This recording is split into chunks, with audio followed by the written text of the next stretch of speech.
What is up, YouTube? Gustavo back in the building with another music topic. It's good to be back here with y'all.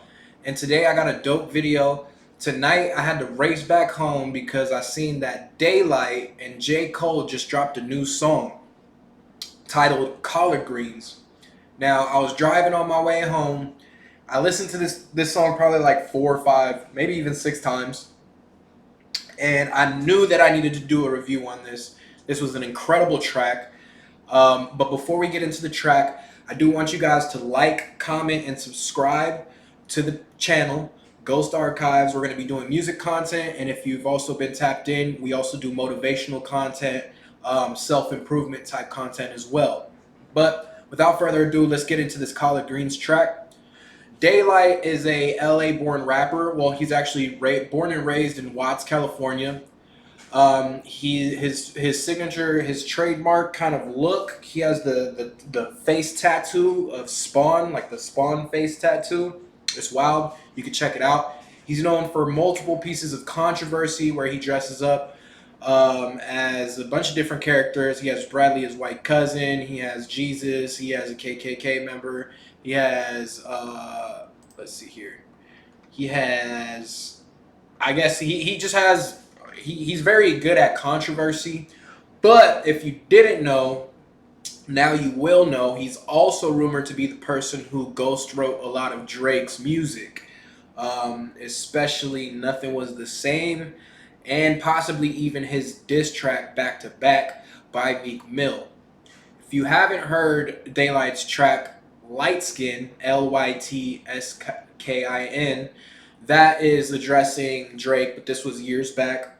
And to add some context to it, when you hear Kendrick Lamar say, and your best work was a light pack on Like That, then you'll realize that he was talking about Daylyt being the one that ghost wrote those lyrics. Just a cool little hip hop fact. Excuse me. Just a cool little hip hop fact for y'all before we get into the song. But I do have the lyrics here on the screen. I tried to do the Watch the Party Die. I got hit with copyright. I'm not gonna put the music on the videos. Y'all just gonna have to hear me talk about them, and we can get into it. But I do have the lyrics on here so we can break them down. So number one, this song was absolutely incredible. It was produced. Let me see here. So I know that it was a super soulful sample. The song is called Collard Greens, something that can be associated with soul food. And wait, I want to just really shout out the producers on this one because this song was produced incredibly. So it was produced by Python Pete and Saint Pat. So shout out to them. Make sure you guys go follow both of them. Go follow Daylyt and J.Cole on Instagram, Twitter, anywhere that you can go follow them. He opens this song with probably one of the most like powerful messages. And he says, just pray for me on the third. It's a body chopped in thirds. I heard a lot of sheep in the circle, and you the goat, the Judas coming to purge. I heard, okay, so his double entendres are incredible. So he says, just pray for me on the third. I'm not really sure what he means. The third, maybe it's the 23rd. Maybe he's talking about October 3rd coming up.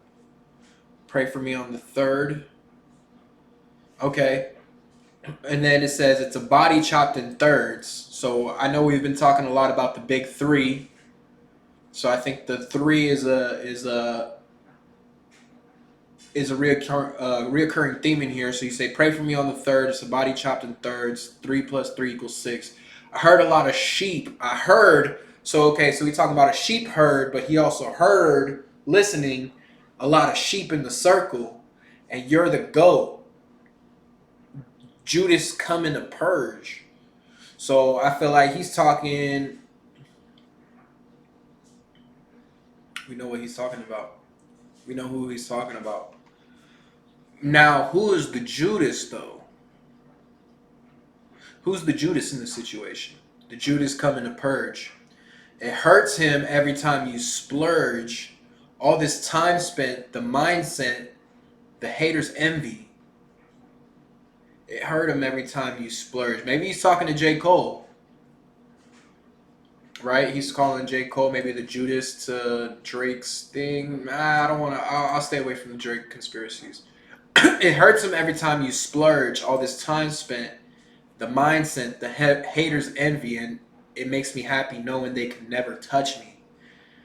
I tackle every goal he made. We think we playing rugby.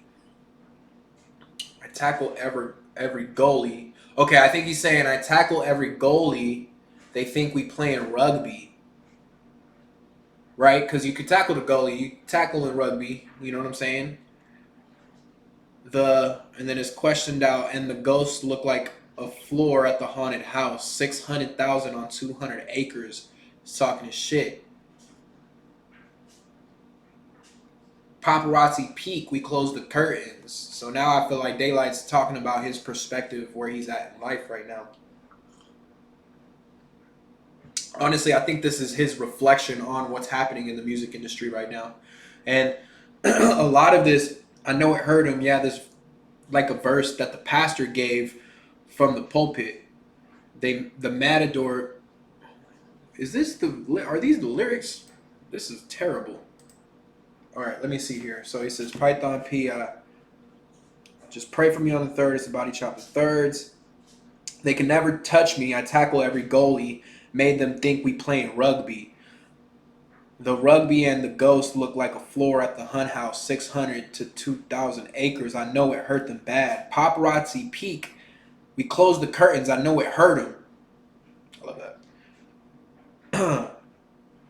Hurt them mad, yeah, like a verse that the pastor gave from the pulpit. They mad at the door, but I ain't here for the.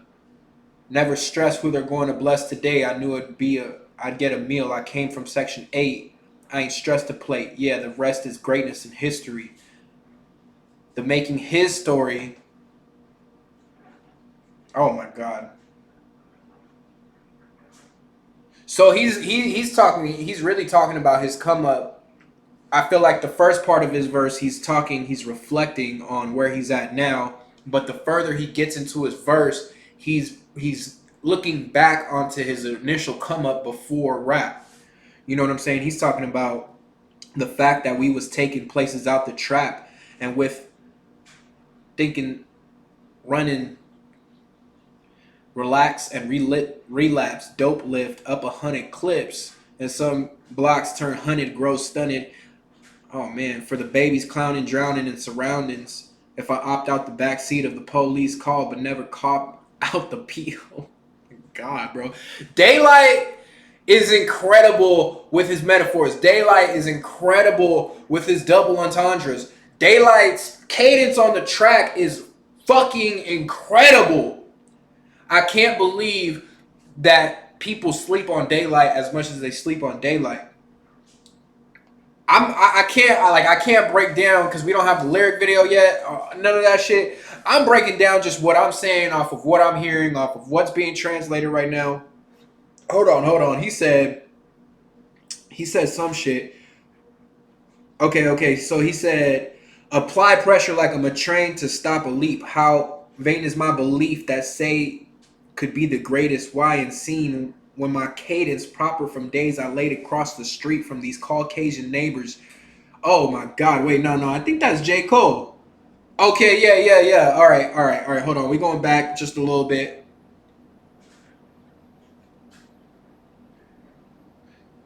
No, he said something about lean. He said, okay, so there is a bar. I know it's not in here because they're not transcribing right, but there's a bar where he was like, we paid for laxatives and we love sipping lean. So like, oh yeah, we paid for laxatives and think we run the shit. We always sipping lean. Like, bruh, what? If you really think about that, bruh, like, ain't nobody like, bro, you not broke sipping no lean, bro, unless it's some bullshit. And oh my God, bro, it is just a laxative, bro. It's not just a laxative; it's a very dangerous drug, but it makes you take a shit. And he's talking about, oh, just because you sip this lean is so expensive, you think you run this shit, but you just get in a drug habit, bro. Like, oh my God. And then he's saying, Never cop out the PO too low to stop doubting for better days. The sun bright out, children let it raise. If you hear this, keep your head up, praise.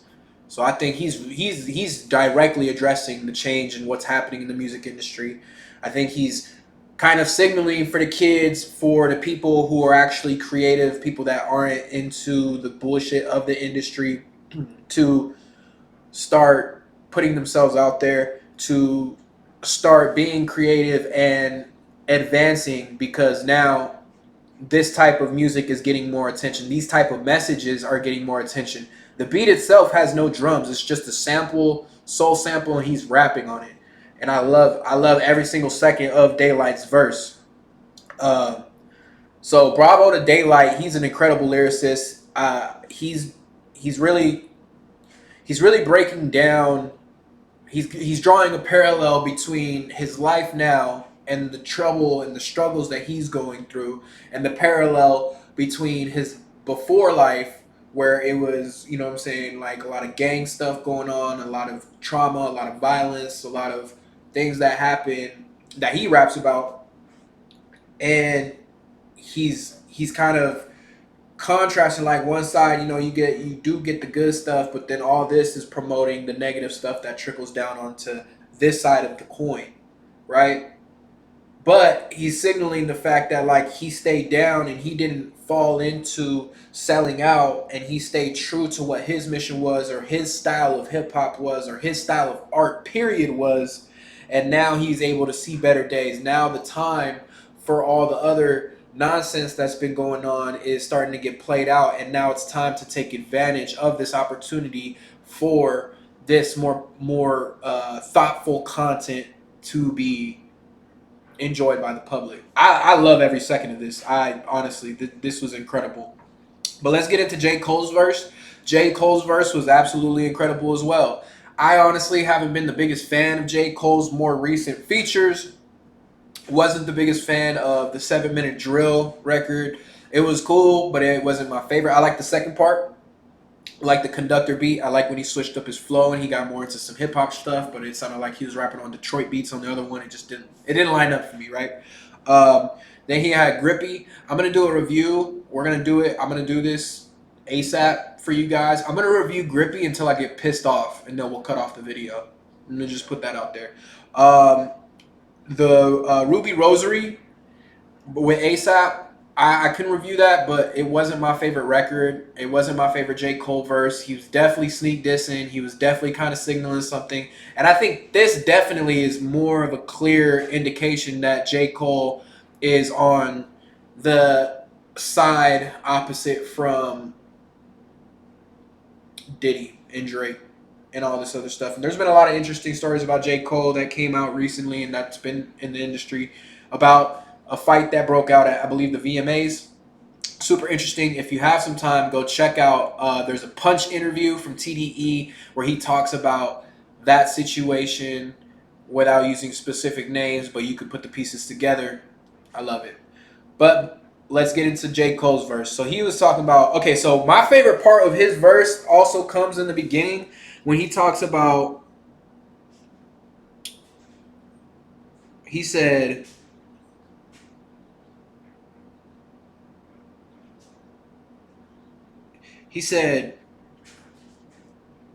I applied, he said something about a tourniquet. He said it's like a tourniquet. I apply pressure like I'm trying to stop a leak. But the way he said it was, he said, I'm applying pressure.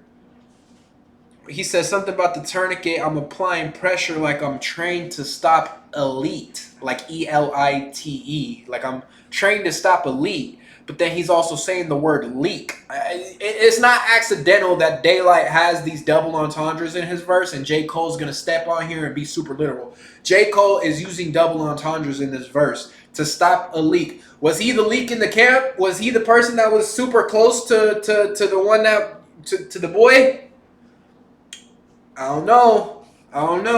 It sounds like he's a little more comfortable with linking up with the ops than we thought. But yeah, I'm trained to stop a leak, or elite. It's like a leap of faith. He said, how say that I'm the greatest and my cadence proper from the days I laid across the street from these Caucasian neighbors. Like bro,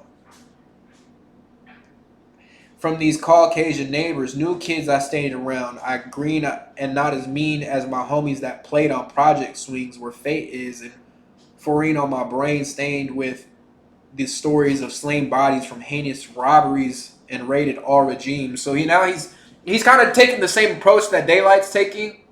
He's talking about, he kind of gives you a overview of what his mission is. Like, yo, I'm the person that is gonna be the kind of like the CIA agent or the KGB agent that's behind enemy lines, getting the information, making sure that the play runs properly. That's my theory, is he's the person behind the scenes making sure that the play is ran properly because he knows what's going to come next. That's the crazy theory, but I don't know if you would cook yourself that bad to do so. But hey, anything is possible.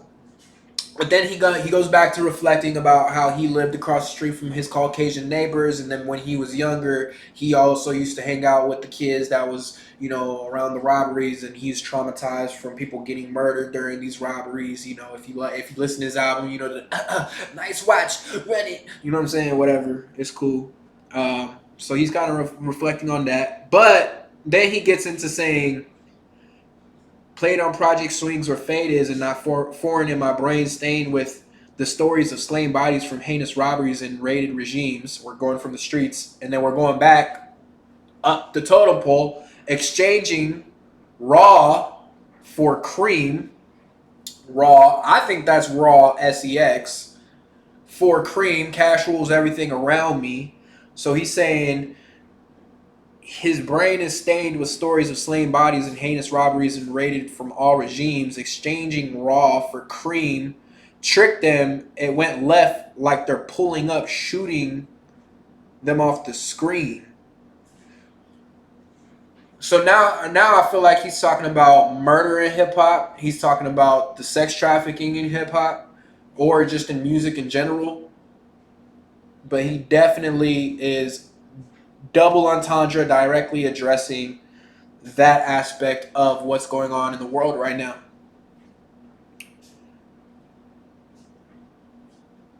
I like this part too. He said, since mom ain't paid off, he said, tap them on the screen, the bills is doing kids.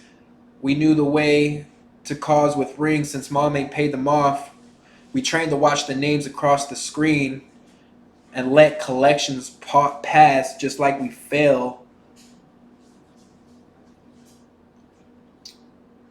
Like, bruh, like he saw, like I can relate that. You know what I'm saying? If you ever had something in collections, you want to just let that shit pass. You know what I'm saying? Like, deep. Okay, here's my problem with J. Cole. Here's my problem with J. Cole. When you're getting to the point, you don't have to refer back to, like, my opinion, like, you don't gotta refer back to, like, some shit that doesn't have anything to do with what we're talking about right now. I appreciate you talking about the struggle. There's beauty in the struggle. There's beauty. That's cool. But we was on a topic. We don't have to talk about letting collections pass. All right, we was on topic. Let's get back to it. Deep down, I hated Halloween with all that. I've seen who needs another way to cause a scream, dangerous as the king of pop. There we go. That's what I'm talking about. The tea is hot. He's talking about the king of pop and how they'll spin your block, no moves, minimal, smooth criminals, the whole gang doing insane amounts of bling. J. Cole. Hold on. J. Cole. Oh, my Lord. Hold on. What did this man just say? He said, oh, man. Okay. I'm sorry, Cole. All right. We almost there. So he said, the king of pop, while they spin your block, moves minimal, smooth criminals, the whole gang doing insane amounts of lean. That reminds me of a little video from a very famous rapper and his son where he gets in the back seat with a cup of lean. And he calls himself or refers or compares himself to the king of pop, and he also tries to act like a smooth criminal. Yeah, and then he just goes back into like, ain't prescribed because ain't no doc for the pain of harbor rings. Pray to God, but it's odd because Satan's something all their dreams, like basically fulfilling all the dreams and that they want, or this specific person's dreams. Dehydrated now, they fiend for truth in these flows, food for their souls to make it all serene. And well, here's a plate of what? Collard greens. And basically, what he is exact. He is following Daylyt up with the entire message of this song. Is basically the collective conscious, the people who enjoy hip hop are getting tired of this ghost written, generic, industry plant bullshit. And we want to get back into actual soulful hip hop. We want to get back into actual soulful music from the soul. And that's why we're giving you this plate of collard greens, because we need more soul in the music. We need more spirit in our music. It's not just, of course, from their perspective, they're speaking from culture, from a culture standpoint, you know what I'm saying, from something that they could relate to. But you also got to think about it like this. Soul. All right, so sorry about that. I ran out a little bit of space. But so basically, I want you to think about it like this. The soul is the spirit. And the spirit is what's being lost in music nowadays. I feel like everybody, and I recently heard Tyler the Creator talk about this in an interview he did, where he's talking about how everybody isn't super confident in their own music. They're not super confident in what they made, and he encourages creatives to put that out and promote that. You know, he's like, you worked on this project for so long or this song for so long to only post it on your story one time. You know, he's like, bro, like post it every day for the year, you know, or just be proud of what the work is that you're putting in, because nobody is going to be proud of you. Nobody's going to give you that validation until you've already done it, you know, and to be able to do it, you got to take a chance. So I think that's really what the overall concept of what this song is addressing topics such as Let the Party Die, addressing topics such as the Diddy situation, the Diddy raids, him going to jail, all of that, the situations coming up with all the CEOs in the music industry stepping down. We are about to see one of the biggest changes in the music industry, and keep your eye out, because I'm going to be making a video about why the music industry is going to change and how you can be a part of the biggest change in the world for a positive reason. So I appreciate you guys checking out this track. Again, Daylyt killed his verse. My personal favorite part of the song was Daylyt's opening first few bars, and J.Cole's verse was absolutely incredible. I really, really enjoyed J.Cole's verse, especially towards the end, where he really gets into, especially that King of Pop line was nasty. That King of Pop line was disgusting. I thought we already got all the Michael Jackson and Prince bars that we could get this year, but that Michael Jackson bar was disgusting. Good job, J. Cole, for redeeming yourself. There's no shame in running from the boogeyman, okay? Bullets don't work on him. Regular ammunition doesn't work on this motherfucker, man. Run for your life. Apologize. Say you're sorry. Owe him a favor. It's cool. I don't blame you. Believe me. Believe me. I got you, bro. J. Cole, good job on that. Daylyt killed that as usual. My name is Gustavo. Again, this is Ghst Archives. And make sure you guys like, make sure you comment, make sure you subscribe, and you also hit that little notification bell button right there, so that way you know every single time that I'm going to drop a new video. You guys have a wonderful rest of your night. I love y'all. 100.